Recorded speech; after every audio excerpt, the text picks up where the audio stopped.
Ang mabuting balita ng Panginoon ayon kay San Mateo.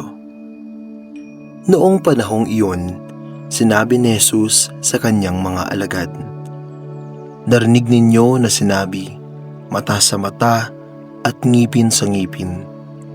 Ngunit ngayoy sinasabi ko sa inyo, huwag ninyong labanan ang masamang tao. Kung may sumampal sa iyo sa kanang pisngi, iharap mo pa sa kanya ang kabila. Kung ipagsakdal ka ninuman upang makuha ang iyong baro, ibigay mo sa kanya pati ang iyong balabal. Kung sapilitang ipapasan sa iyo ang manlulupig ang kanyang dala ng 1 kilometro, pasanin mo ito ng 2 kilometro. Magbigay ka sa nanghihingi sa iyo, at huwag mong pahindian ang nanghihiram sa iyo." Ang mabuting balita ng Panginoon. Pinupuri ka namin, Panginoong Hesukristo. Huwag ninyong labanan ang masamang tao. Mahalaga para sa mga Hudyo ang batas tungkol sa paghihiganti. Sabi nga nila, kung ano ang inutang ay siya ring dapat na maging kabayaran. Ito ang batas na ipinatutupad ng relihiyong Hudaismo. Kung buhay ang inutang, buhay din ang kabayaran.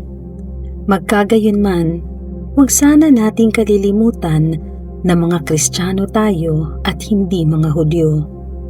Kung pinapayagan man sa lumang tipan ang pagpatay bilang kabayaran sa buhay na inutang, ito ay binigyan na ni Jesus ng pagtutuwid at kaganapan. Malinaw ang itinuturo ni Jesus sa ating mabuting balita sa araw na ito, na ang paglaban sa masama gamit ang kasamaan ay hindi makatutulong upang masugpo ang kasamaan.